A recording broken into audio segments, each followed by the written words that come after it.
I realized something was terribly wrong the moment I felt my own hands shaking over the kitchen table, the morning light cutting across the wood like it was revealing secrets I wasn't ready to face.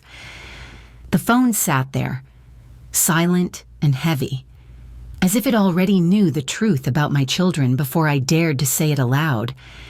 My chest tightened with the kind of dread that comes from loving people who no longer feel you in their lives. If you've ever trusted someone only to feel them drift away, subscribe and tell me where you're listening from. Stories like this leave marks we don't always talk about. I didn't know it yet, but that quiet morning, with the walls closing in around me, was the beginning of everything that followed. Let me show you how it all began. I learned the truth about my own children in one sudden, breathtaking moment, and it rattled me in a way I never expected. My name is Marjorie Ellison, and I live alone in a quiet neighborhood in Bend, Oregon, where the mornings are cold.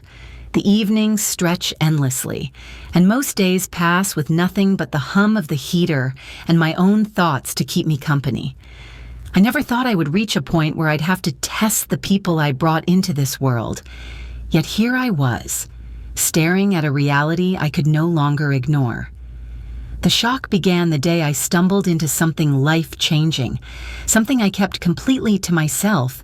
Instead of feeling joy, I felt a strange, heavy fear settle into my chest. I realized that before I made any decisions about my future, I needed to understand something far more important. I needed to know whether my children still saw me as their mother or just a responsibility they wished someone else would handle. The only way to find out was to take a risk that made my hands shake. So I reached for the phone and told myself I would ask for something simple, something small enough to reveal their hearts without giving anything away. Even before I heard their voices, I felt a tightness in my stomach, the kind that warns you an answer is coming that you might not be ready to hear. That moment, sitting there with the phone in my hand, was the beginning of everything that followed. The unraveling of years I had pushed aside, and the story that led me back into memories I had tried so hard to forget. When my husband passed, the world around me seemed to collapse into a kind of stillness I never learned how to navigate.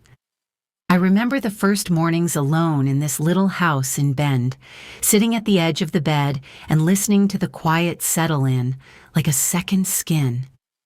Grief has its own rhythm, and mine moved slowly, stretching through the days until I could almost pretend the silence didn't hurt as much as it did. In the beginning, Adam and Lisa called often.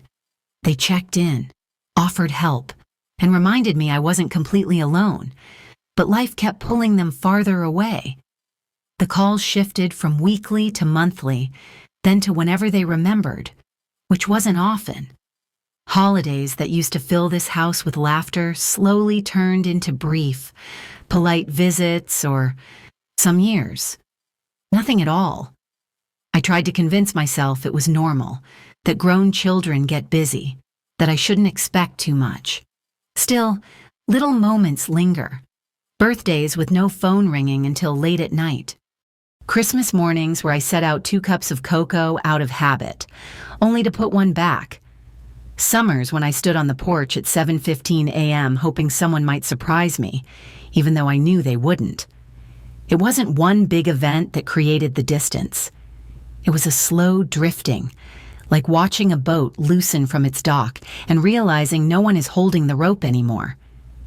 My days eventually settled into small routines. I cooked simple meals, walked the same quiet streets, tended the little garden my husband started years ago.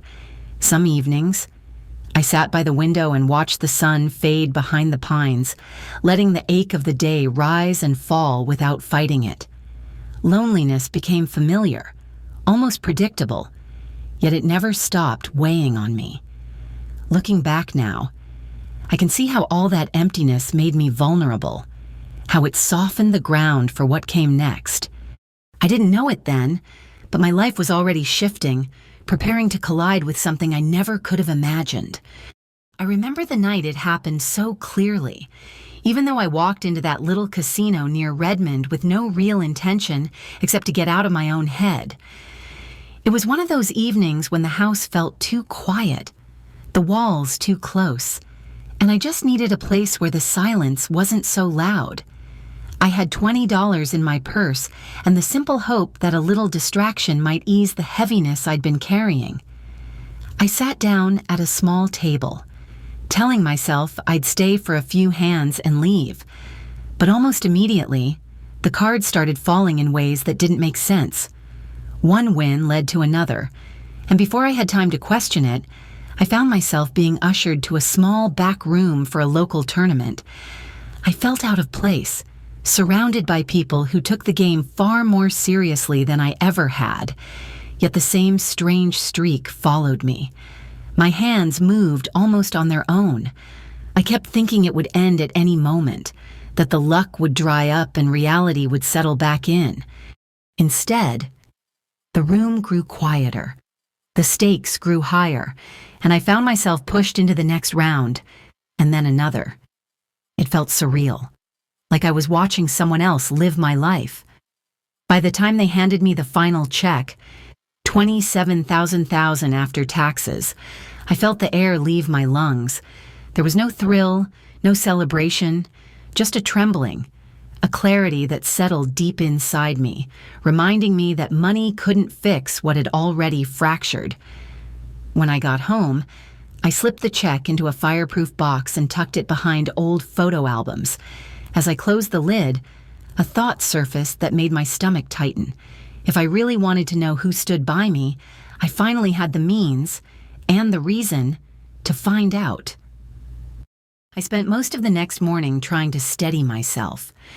The check sat hidden in the fireproof box, but the weight of it lived in my chest, pressing harder with every hour that passed. I knew what I needed to do, even though the thought of it made my hands tremble. If I wanted to understand where I truly stood with my children, this was the moment. No more guessing, no more making excuses for them. I needed the truth laid bare. I started with Adam. I dialed his number and waited, already bracing myself. When he finally answered, I could hear the distraction in his voice, the impatience tucked between every breath. I told him I was having trouble covering my medication this month and that I was scared. I tried to keep my voice steady, but inside, I felt small. He didn't offer comfort. Instead, he shifted the blame back toward me, talking about planning better, about how stretched thin he and his wife already were. There was a distance in his tone, the kind that makes you feel like a burden instead of a mother. By the time the call ended, I felt hollow. Calling Lisa wasn't any easier. She sounded rushed, overwhelmed, like she was already late for something. I told her the same story, hoping for a different kind of warmth. What I felt instead was a soft wall of excuses, her burnout, her lack of energy, how she couldn't take on anything more. She suggested I talk to Adam, not knowing I already had, and before I could say anything else, she slipped off the line. After both calls, I sat in my quiet living room and let the truth settle. I remembered double shifts, nights spent sewing costumes for school plays, mornings packed with lunches and hopes for their future, all the sacrifices that seemed invisible now. The ache that rose in me wasn't sharp. It was a slow, sinking heaviness that told me everything I needed to know. But I wasn't done yet. There was one more call I needed to make, and part of me already knew it would be different. My grandson, Evan, deserved to hear from me next. By the time I finished those calls, I felt drained in a way that sat deep inside my bones. It was the kind of exhaustion that doesn't come from doing too much, but from realizing you mean far less to the people you once held closest. I sat there for a long moment, staring at the phone in my lap, feeling the quiet of the house close in around me. Part of me wanted to stop right then, to spare myself any more disappointment. But another part, the part still holding on to hope, knew I needed to call Evan. When I dialed his number, I braced myself without even realizing it. But the moment he answered, something in me softened. His voice came through warm, steady, almost relieved to hear from me. Before I could even explain the situation, he was already asking how I was feeling, whether I'd eaten, if I was alone, if I needed him to drive over. His concern wasn't forced or measured. It rose out of him naturally, the way sunlight spills across a floor without trying. As I told him I was struggling with medication costs, I heard the shift in his breathing, the quiet kind of worry that comes from love, not obligation. He immediately offered what little he had saved, and I felt my eyes sting. Evan has never had much, but he has always given freely. Even as a boy, he'd show up with wildflowers clutched in his fist or sit beside me in the garden just to keep me company. I could still picture his lanky teenage frame trying to fix my old shed door, determined to help even when he didn't know how. Hearing him now, that same sincerity washed over me. For the first time that day, the ache in my chest eased. Not everyone had forgotten me. Not everyone saw me as a burden. When I hung up, I felt a warmth I hadn't felt in years, a small, steady flame at the center of my chest, and with that warmth came a quiet certainty. If I was going to confront the truth with my family, Evan deserved to stand in that room with me. That Saturday afternoon, my house felt warmer than it had in years. I opened the windows to let the pine-scented air drift through the living room, and I set out lemonade and the lemon bars my husband used to love. On the surface, it looked like an ordinary family afternoon, but inside me, everything was bracing for what I knew was coming. I had invited all three of them, Adam, Lisa, and Evan, because the truth needed a room full of witnesses. Adam arrived first, standing near the doorway with his arms crossed, shifting his weight like he had somewhere better to be. Lisa slipped in a few minutes later, her eyes glued to her phone, barely offering more than a distracted glance. Their impatience clung to the air like humidity. Then Evan walked in, holding a small bouquet of grocery store flowers with the same earnestness he had as a boy bringing me dandelions from the yard. The energy in the room shifted the moment he smiled at me. It grounded me, reminded me why I needed to do this. I started with him. I handed him a small envelope, watching the puzzled look flicker across his face. Inside was a single key. His eyes lifted toward the driveway where the new Mustang sat gleaming. I saw the moment it hit him, saw the stunned disbelief soften into gratitude. That was the spark that pulled Adam's attention like a whip. Lisa finally looked up too, confusion etched into her face. Their reactions, shock, irritation, suspicion, hung heavy between us. That was when I told them the truth. I explained the casino, the impossible streak, the final number 27,000 sitting quietly in a private account. The room went still. Adam's face went rigid, anger thrumming beneath the surface. Lisa froze completely, like her thoughts were scrambling faster than she could process. Before they could speak, I handed them the folder, the findings I had gathered, their private conversations, their plans to claim control of my life, their discussions about declaring me incompetent. I watched the color drain from their faces as they realized I knew every detail. Adam exploded first, pacing and muttering about betrayal, trying to turn the blame back onto me. Lisa didn't say anything at all.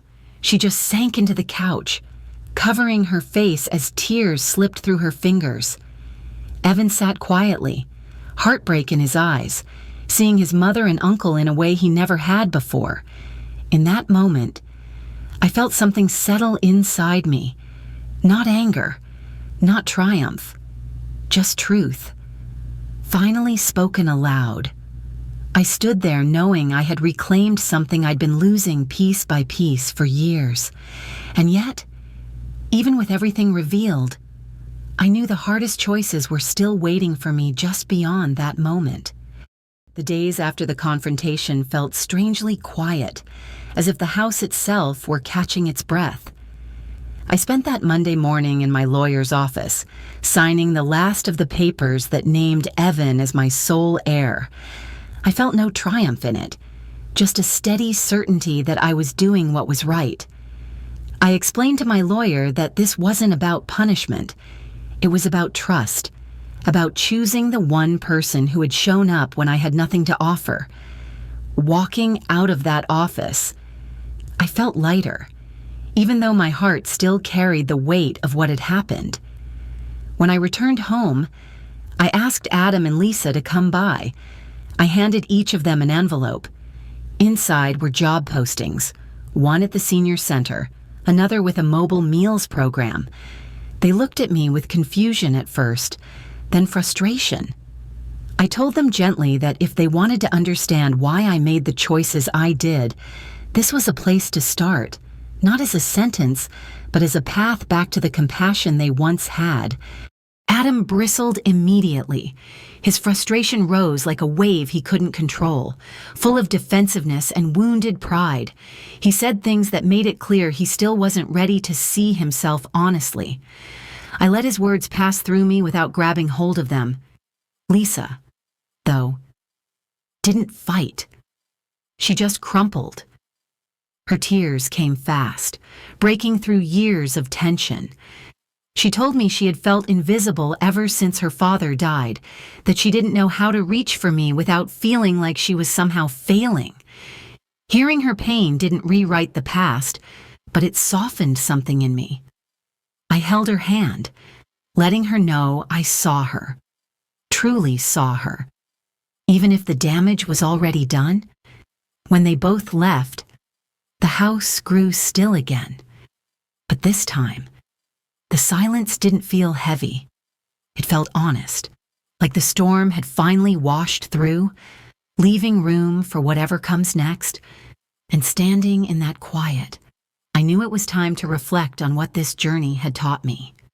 The days after the confrontation felt strangely quiet, as though the house itself needed time to recover. That Monday morning, I sat across from my lawyer and signed the final documents naming Evan as my sole heir. There was no sense of victory in it, only a calm, steady conviction. I made it clear that the choice wasn't about punishing anyone. It was about trust. Evan had shown me who he was when he thought I had nothing. That mattered more than anything written in those papers. Walking out of the office, I felt a kind of bittersweet relief settle across my shoulders. Later that afternoon, I asked Adam and Lisa to stop by one last time. When they arrived, I handed each of them a small envelope. Inside were job postings, work that would put them face to face with people who needed patience, empathy, and presence. I told them that if they wanted to understand why I made the decisions I did, this was a beginning, not a punishment, a way to rebuild the parts of themselves they had let harden over the years. Adam reacted first, frustration spilling out in sharp breaths. He carried himself like someone cornered, clinging to excuses instead of looking inward. I let him say whatever he needed to say, but none of it changed the truth. Lisa didn't argue. She just broke. Her tears came quickly, raw and unguarded. She told me she had felt unseen since her father died, drifting through her days under the weight of grief she never learned to put down. Hearing her say that pulled at something deep inside me. I reached for her hand and held it, offering comfort without loosening the boundaries I had finally built. I understood her pain, but her pain couldn't rewrite the years behind us. After they left, the house went quiet again. This time, it didn't feel lonely. It felt cleared, like the air after a storm. And standing there in that stillness, I realized I was finally ready to understand what this journey had been trying to teach me.